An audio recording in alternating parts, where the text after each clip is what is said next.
오늘 함께 나눌 주의 말씀은 팔복에 대한 이야기입니다. 여러분들 복 좋아하세요? 별로 안 좋아하십니까? 저는 엄청 좋아합니다. 그리고 성경에서 이렇게 짧은 구절 안에 이렇게 많은 단어의 복이 들어가 있는 구절을 찾는다 하면 이 본문이 아닐까 싶습니다. 팔복에 대하여 많은 설교와 많은 영상, 그리고 또한 많은 여러분들이 경험을 했었을 것입니다. 그렇지만 오늘 함께 나누고 싶은 말씀은 모르겠어요. 저에게 주시는 주님의 음성인 것 같아서 이 말씀을 붙잡고 살아야 되겠다 결단하고 헌신하고 가고 있는데, 함께 주의 말씀을 나눌 수 있는 자리가 되어 주의 말씀을 나누고자 합니다. 팔복은 십계명과 동일하게 두 파트로 나눠져 있어요. 1복에서부터 4복에 이르기까지는 나를 훈련하시기 위한 하나님과의 관계, 나를 훈련하시기 위해서 하나님과의 관계에 대해서 1복에서부터 4복에 이르기까지 기록하고 있습니다. 두 번째로 5복에서부터 8복에 이르기까지는 우리 공동체를 훈련하시기 위해 나와 이웃과의 관계에 대하여 기록하고 있습니다. 오늘 성경에 보면 이렇게 시작합니다. 예수께서 무리를 보시고 산에 올라가 앉으시니 제자들이 많이 나온지라. 예수님께서 입을 열어 가르쳐 이르시되 심령이 가난한 자는 복이 있나니 천국이 그들의 것임이요 라고 말씀하십니다. 많은 무리들이 예수님을 따라오셨어요. 많은 사람들이 예수님이 말씀하시는 그곳에 찾아오셨습니다. 오늘 본문을 이해하기 위해서는 먼저 마태복음 4장의 내용을 우리가 알아야 할 것입니다. 마태복음 4장 23절에 예수님께서 이 땅에 오셔서 사역하셨던 내용을 종합하면 이 세 가지로 요점 정리가 됩니다. 천국 복음을 전파하시고 하나님의 말씀을 가르치시고 죄악 가운데, 연약한 가운데, 고통 중에, 질병 중에 있는 자들을 고치신 사역, 예수님이 이 땅에 오셔서 행하셨던 일들이 있다면 이 세 가지의 사역이라는 거예요. 이 일을 통하여 많은 자들이 예수님 앞에 나오게 되는 거예요. 예수님을 만나기를 원하는 거예요. 예수님을 만나면 내 인생의 소원, 예수님을 만나면 삶의 문제가 해결받을 거라 그들은 생각하고 주님 앞에 나오기 시작했습니다. 24절에 가면 이렇게 이야기합니다. 그 소문이 온 수리아에 퍼진지라. 예수님께서 행하셨던 그 사역으로 인하여 소문이 난 거예요.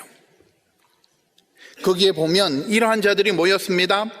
이 모든 앓는 자, 곧 각종 병에 걸린 자, 고통당하는 자, 귀신 들린 자, 간질하는 자, 중풍병 걸린 자, 그들이 다 주님 앞에 왔다라고 말씀하십니다. 여러분들 오늘 이곳에 왜 오셨어요? 여러분들 무엇을 얻기 위해서 오셨습니까? 우리가 이곳에 오신 이유가 혹시 그 무리들과 동일하다면 오늘 주님의 말씀을 통하여 우리 안에 회복의 역사가 일어나기를 예수 그리스도의 이름으로 축복합니다. 예수 그리스도로 말미암아 우리 안에 새롭게 되는 것이 일어나시기를 다시 한 번 더 축복합니다. 예수님께서 말씀하십니다. 심령이 가난한 자는 복이 있나니 천국이 그들의 것이다. 심령이 가난한 자, 어떠한 자일까요? 주님께서 이 말씀을 하시기 이전에 마태복음 4장 17절에 이렇게 말씀하십니다. 예수님께서 처음 사역을 시작하시면서 주셨던 메시지예요. 첫 번째 메시지가 무엇이냐면 회개하라, 천국이 가까이 왔느니라.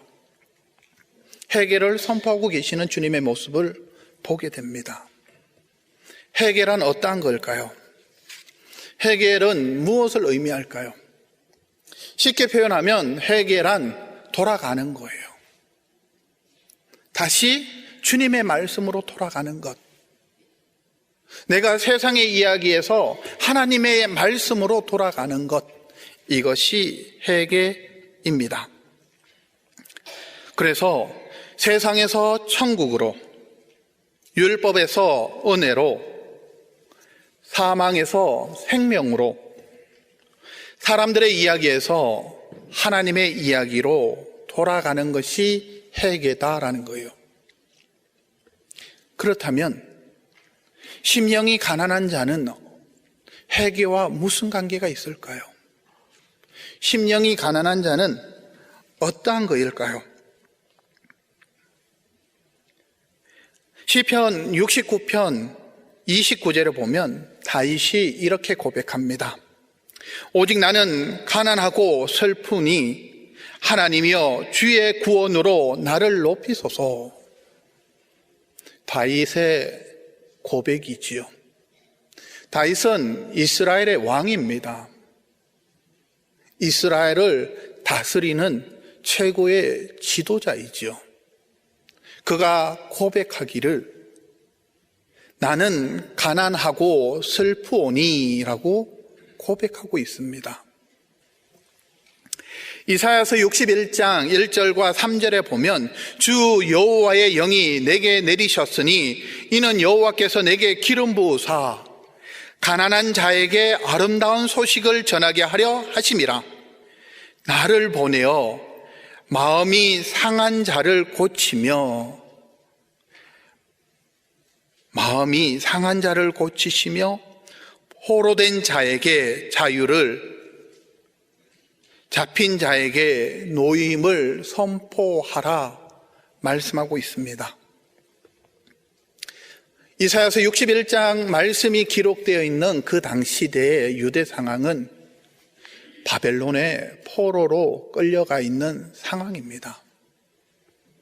바벨론으로부터 지배를 받는 상황에서 그들이 구원을 얻으려면, 그들이 바벨론으로부터 해방받기 위해서는 그들은 칼을 만들어야 되고 총을 만들어야, 아니 전쟁 준비를 하여야 바벨론과 전쟁하여 이길 수 있고 그 전쟁으로 자유를 얻을 수 있는 것 아닐까요? 그런데 주님께서는 그렇게 말씀하지 않습니다. 다시 말해 마음이 가난한 사람은 외부의 환경이 아니라 내면의 세계를 말씀하고 있는 것입니다. 돈이 많아도 가난한 자가 있고요. 돈이 없어도 부자가 있습니다. 여러분들 부자이십니까? 아니면 가난한 자이십니까? 성경은 가난한 자가 복이 있다 말씀하십니다. 다르게 표현하면 오늘 본문 내용은 히브리인들은 이렇게 읽고 있습니다. 우리는 심령이 가난한 자는 복이 있나니 라고 시작하지요. 그런데요, 히브리들은 복이 있도다 가난한 자들이여. 내가 가난해서 내가 복을 받는 것이 아니라 복이 있는 자는 가난하다는 거예요. 복이 있는 자는 하나님으로부터 그 가난으로 인하여 하나님을 만나는 자리로 나아갈 수 있다는 거예요. 그것이 복이다라고 기록하고 있습니다. 이 내용을 동일하게 누가복음 6장에도 기록하고 있어요. 하나님의 나라, 팔복에 대해서 그들이 이야기할 때 마태복음은 천국이 그들의 것이미요 라고 기록하고 있고요. 누가복음은 하나님의 나라가 그들의 것이다 라고 말씀하고 있습니다. 하나님의 나라의 요소 3대 요소가 있지요. 백성, 영토, 주권. 하나님의 나라, 하나님의 백성, 하나님의 다스림. 하나님의 다스림이 있는 곳이 천국이다, 하나님의 나라다 이야기합니다. 그런데 요즘 안타까운 현실은 다스림 받기를 싫어합니다. 더욱이 하나님의 다스림을 받지 않으려고 하나님을 믿는 자들이 많이 있습니다. 기도하는 이유는 하나님의 다스림을 받아야 하는데, 기도로 하나님의 뜻을 발견하고 하나님의 다스림을 받아야 하는데, 기도하여 하나님으로부터 응답을 받으면 하나님의 다스림이 없이 살려고 하기 때문에 기도한다. 많은 분들이 여기에 넘어지는 자들을 많이 보게 되는 거죠. 하나님, 저는 하나님으로부터 다스림 받고 싶지 않아요. 하나님, 저의 간절한 기도의 제목이 있어요. 저의 소원이 있어요. 하나님, 이것을 허락해 주세요. 기도하는 요즘 한국교회 모습을 볼 때 참 안타까움이 있습니다. 그런데요, 천국 백성은 하나님의 다스림을 받아야 한다는 거예요. 그렇다면 왜 하나님의 다스림을 거부할까요? 왜 하나님의 다스림에 대해서 다들 불편해할까요? 제가 이전에 사역했던 교회에 부교역자들이 여럿 있었습니다. 본인들끼리는 너무 재미있게 잘 지내요. 근데 제가 가면 분위기가 왠지 이상해져요. 눈치를 보고요. 네, 제가 조금 바빴어요. 막 피하고 저하고 이야기하는 것을 꺼려 하더라고요. 제가 다스리는 자들로 그들에게 억압하고 강요하고 지배하고 간섭하고 귀찮게 하기 때문에 그들이 싫어하는 거 아닐까? 우리가 하나님의 다스림이라는 단어를 들을 때 우리 안에 떠오르는 이미지, 우리 안에 생각은 무엇이냐면, 세상이 우리를 다스릴 때 우리가 받는 그 상처, 세상으로 말미암아 우리가 상처받을 때 나타나는 그 현상들, 그것으로 인하여 하나님의 다스림도 동일하지 않을까라고 생각하는 거예요. 그래서 거부하는 거예요. 하나님, 저를 다스려 주지 마세요. 그냥 저 기도에 응답만 해주세요. 그러면 제가 이 땅에서 행복하게 살 것 같아요. 그런데 그러한 자들을 성경은 부자다라고 표현하는 거예요. 하나님의 나라는, 천국 백성은 심령이 가난한 자들이 들어간다라고 말씀하고 있습니다. 오늘 우리 사랑하는 한길교회 성도님들, 우리의 심령이 가난한 자 되기를 예수 그리스도 이름으로 축복합니다. 하나님의 다스림을 받는 자들이 되시기를 예수 그리스도 이름으로 축복합니다. 누가복음 16장에 보면 부자와 거지 나사로의 이야기가 나옵니다.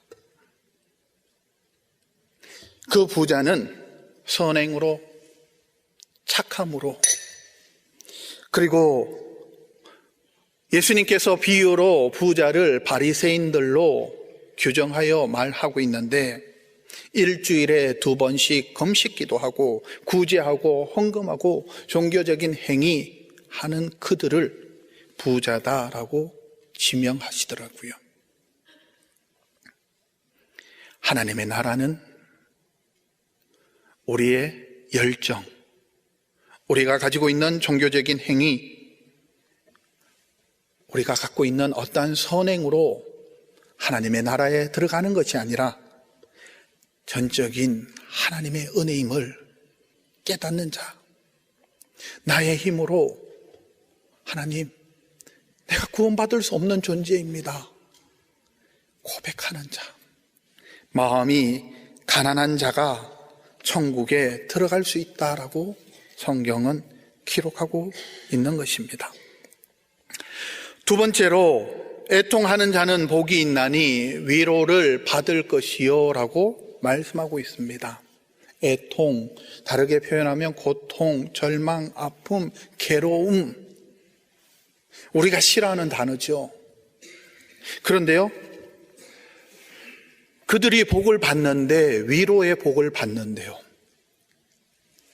위로의 뜻을 제가 원어로 찾아보니까는 파라칼레오라는 단어를 사용합니다. 파라라는 단어의 뜻은 무엇이냐면 옆에라는 뜻이에요. 나의 옆에. 칼레오, 이름을 불러주다. 나의 옆에서 나의 이름을 불러주는 것, 이것이 위로다라고 기록하고 있더라고요. 제가 네팔에서 사역할 때 한 형제가 찾아와서 저에게 너무 감사하는 거예요. 그래서 제가 고백했죠. 제가 당신에게 해준 것이 없습니다. 제가 선을 베푼 것도 없고 도와준 것도 없는데 왜 저에게 그렇게 이야기하시냐라고 제가 반문한 적이 있어요. 그때 그 친구가 저에게 하는 말이, 많은 분들이 와서 빵도 주고 구제품도 주고 이것저것 많이 주는데 당신은 와서 나의 이름을 불러주었다고. 나의 이름을 불러줌으로 인하여 내가 너무 기뻤다고. 나의 이름을 불러주는 순간 내 안에 내가 다시 살아날 수 있는 용기를 얻게 되었다고 그가 고백하더라고요. 우리가 절망 중에 있습니까? 애통하는 중에 있습니까? 괴로움 중에 있습니까? 주님의 오늘도 저와 여러분들을 부르는 그 부름의 음성을 듣기를 예수 그리스도 이름으로 축복합니다. 세상의 복은 우리가 고난이 없기를 원하지요. 세상의 복은 경제적으로 부유해지고자 합니다. 세상의 복은 병이 나아야 복이다라고 이야기합니다. 그렇다면 병중에 있는 자들은 저주인가요? 가난하게 사는 자들은 불행인가요? 하나님으로부터 버림받은 자들인가요? 성경은 그렇게 이야기하지 않습니다. 내가 병들어 있었을 때, 내가 가난할 때, 내가 고통 중에 있을 때, 내가 절망 중에 있었을 때 주님이 찾아오셔서 우리의 이름을 불러주신다라는 거예요. 나의 이름을 불러주신다라는 거예요. 나의 이름을 불러주셔서 다시 나를 일으켜 세워주시겠다라는 거예요. 이것이 복이라는 거예요. 우리가 예수님을 믿는데 우리가 세상 복만 생각한다면 예수님이 우리의 이름을 부르는 거에 관심이 없을 것입니다. 그리고 우리가 고난 중에 있다면 천국을 누리지 못하고 질병 중에 있다면 천국을 경험하지 못하게 될 것입니다. 하지만 주님의 우리의 이름을 불러주시는 것을 기억한다면, 아니 오늘도 주님께서 우리를 불러주시는 그 음성에 우리가 대답하고 나간다면 우리에게 위로가 넘칠 것입니다. 마태복음 9장에 보면 예수님이 세리 마태를 부르시는 장면이 기록되어 있습니다. 그 당시에 세리는 죄인들이었어요. 그래서 10절에 보면 그들이 죄인들과 함께 예수님과 함께 식사를 해요. 그 모습을 보고 지나가던 유대인들이 너의 선생은 왜 저 죄인들과 식사하느냐라고 반문합니다. 그때 13절에 가서 예수님이 이렇게 이야기하십니다. 너희는 가서 내가 긍휼을 원하고 제사를 원하지 아니하노라 하신 뜻이 무엇인지 배우라. 나는 의인을 부르러 온 것이 아니요 죄인을 부르러 왔노라 하시니라. 예수님께서 호세아의 말씀을 인용하여 말씀을 전달하십니다. 주님이 이 땅에 오신 이유, 그것이 무엇인지 배워라. 다르게 표현하면 헤세드, 은혜라는 거예요. 세리 마태를 예수님이 부르신 그 부르심의 이유는 무엇이냐? 죄인이지만 영원히 죽을 수밖에 없지만 세상 사람들에게 손가락질 받을 수밖에 없는 부족한 존재이지만 주님이 그를 불러주신다라는 거예요. 주님이 그를 불러주셔서 하나님의 백성, 하나님의 사람, 하나님 예수 그리스도의 제자로 세우시는 주님의 마음, 아버지의 뜻이 그 안에 있다라는 거예요. 이 헤세드라는 단어가 가장 많이 나오는 것이 어딘가 찾아보니까요, 룻기예요. 우리 잘 아시는 내용이죠.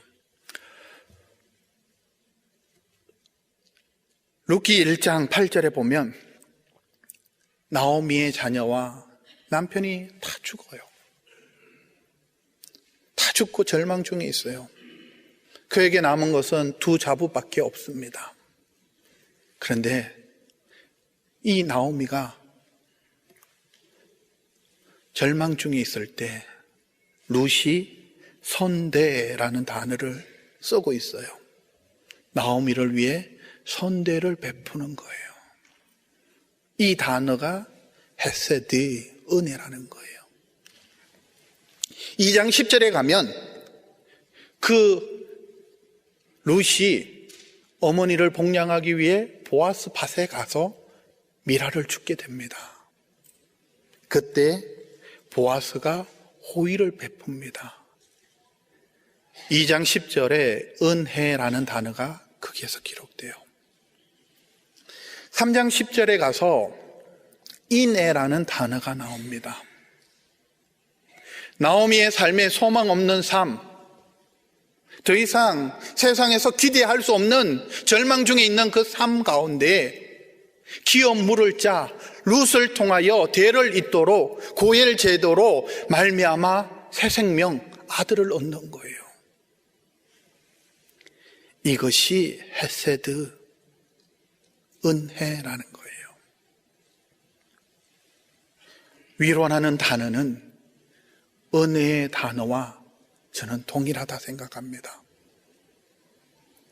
절망 중에 있을 때, 낙심 중에 있을 때 주님이 찾아오셔서 우리의 이름을 불러주신다라는 거예요.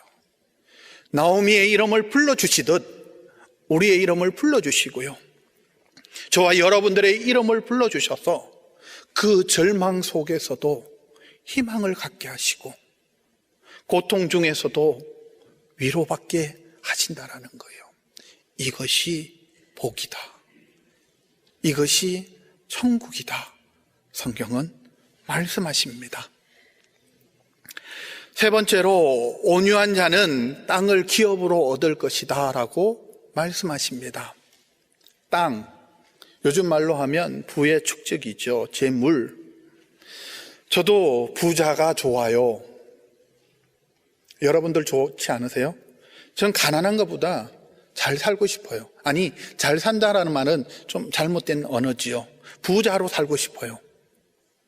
그래서 이 말씀을 어릴 적에 읽으면서 내가 부자가 되기 위해서는 온유해야지 저 자신을 훈련했어요. 겸손한 척, 매너 있는 척, 그리고 착한 척, 부드럽고 친절한 모습으로 상대방을 대우했었습니다. 그런데요, 이것이 성경적이지 않다라는 것을 깨닫게 되었어요. 민수기 12장 3절에 보면 이 사람 모세는 온유함이 지면의 모든 사람들보다 온유하다라고 기록하고 있습니다. 그리고 마태복음 11장 29절에 보면 나는 마음이 온유하고 겸손하니 나의 멍에를 메고 내게 배우라, 주님께서 자신에 대해서 설명하고 있는 거예요. 그런데요, 제가 아는 모세는 살인자예요. 제가 아는 예수님은, 우리가 종교적으로 예수님을 거룩한 형상으로 만들었지만 현실적인 예수님을 보면 바리새인들은 죽이고 싶은 1순위의 사람이었어요. 성전에 들어와서 성전을 뒤엎었어요. 그런데 예수님이 온유하다라고 성경은 기록하고 있고요, 모세가 온유하다라고 기록하고 있다라는 거예요. 그렇다면 내가 알고 있는 온유하고 성경이 이야기하고 있는 온유가 다르다는 거죠. 주님께서 저에게 답을 주셨더라고요. 요한복음 6장 38절에 보면 이렇게 말씀하십니다. 내가 하늘에서 내려온 것은 내 뜻을 행하려 함이 아니요 나를 보내신 이의 뜻을 행하려 함이라. 예수님이 온유할 수 있었던 것은, 아니 예수님이 온유하다라고 성경이 이야기하는 것은 내 뜻대로, 내 마음대로, 내가 하고 싶은 대로, 내가 원하는 것을 얻기 위해서 종교적인 행위, 그것이 아니라 하나님의 뜻대로 행한 그의 모습이 온유다라는 거예요. 모세가 40살에 나의 힘으로, 나의 능력으로, 나의 재능으로 내 백성 이스라엘을 구원해보리라 그가 결단하죠. 그때 실패합니다. 40년 동안 광야에서 그가 경험하며 내 뜻을 내리게 되는 거예요. 그리고 주님의 뜻에 내가 맞춰지는 거예요. 참된 온유란 내 뜻이 없어지고요, 나를 부르신 자의 뜻대로 내가 살아가는 것, 이것이 온유다라고 말씀하시는 거예요. 그들이 땅, 천국을 기업으로 얻을 것이다 말씀하십니다.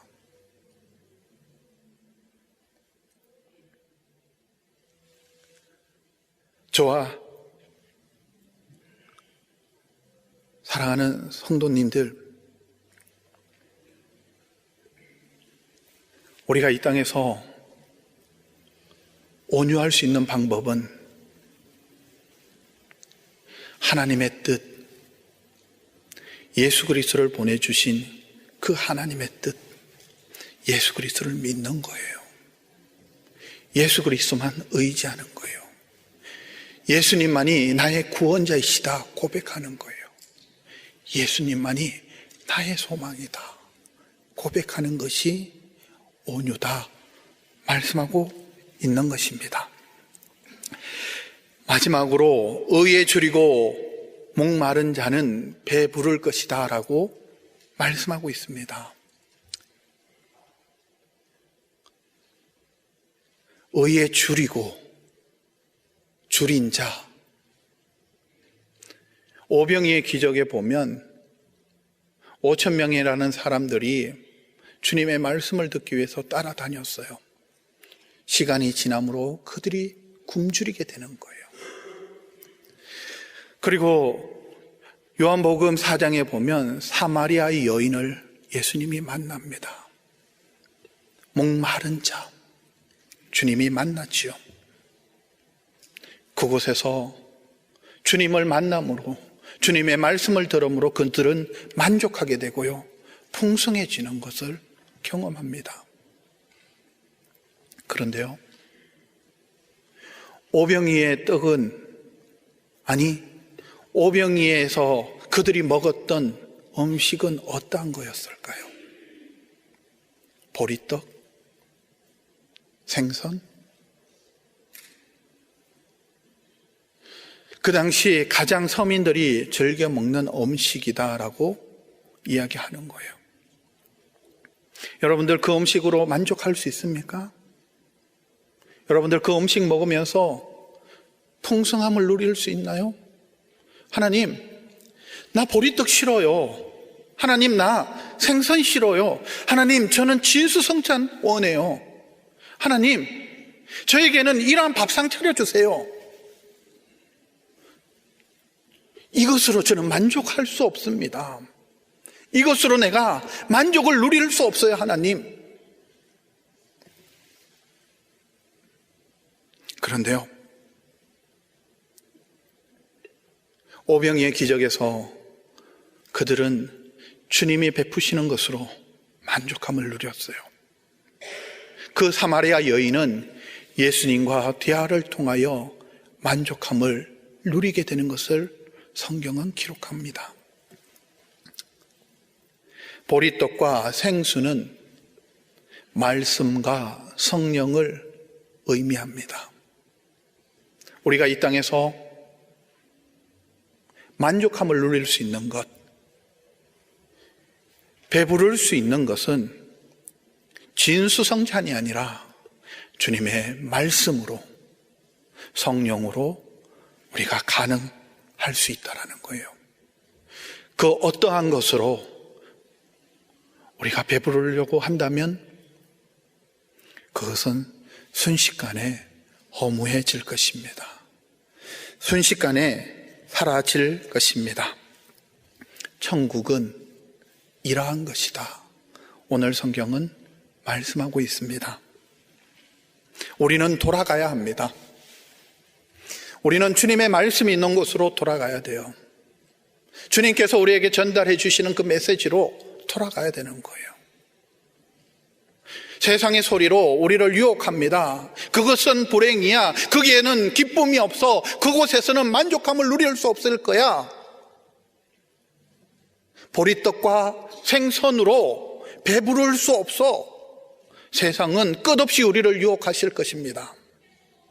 하지만 주님의 말씀이 있는 곳, 주님께서 우리와 함께 하시는 곳, 주님이 우리의 이름을 불러주시는 그곳, 주님이 우리의 삶을 인도하고 이끌어 가시는 그 자리, 그것이 성경은 복의 자리다, 천국이다 말씀합니다. 세상은 가난이 아니라 부자를 원합니다. 애통이 아니라 웃음을 원하고 온유가 아니라 정복과 쟁취를 원합니다. 줄이고 목마름이 아니라 배부르고 등 따뜻한 것을 원하신다면 그는 하나님의 복을 누릴 수 없을 것입니다. 하나님의 참된 복은 주님으로부터 온다라는 것을 잊지 마십시오. 세상의 유혹, 세상의 소리에 우리의 기회가, 우리의 마음이 흔들리지 아니하고 오직 주의 말씀 앞에서 결단하며 말씀대로 살아가 최후 승리 얻는 사랑하는 한길교회 성도님들 모두 되시기를 예수 그리스도 이름으로 축복합니다. 기도하겠습니다. 주님, 그렇습니다. 주님, 내 안에 온유함이 없습니다. 주님, 내 안에 가난한 마음이 없습니다. 내 안에 의로 줄이고 목마름이 없음을 주님 앞에 고백합니다. 하나님, 불쌍한 이 인생 주님 은혜 베푸셔서 위로함이 넘치게 하시고 우리의 이름을 불러주셔서 주님으로 인하여 만족함을 누리는 삶 되게 하여 주옵소서. 세상 속에 소망 품지 않게 하시고 주님의 귀하신 말씀 앞에서 오늘도 우리의 자신들을 뒤돌아보게 하시고 주님의 뜻에 힘있게 달려나가는 하나님의 백성들 모두 되게 하여 주옵소서. 감사하며 예수 그리스도 이름으로 기도합니다.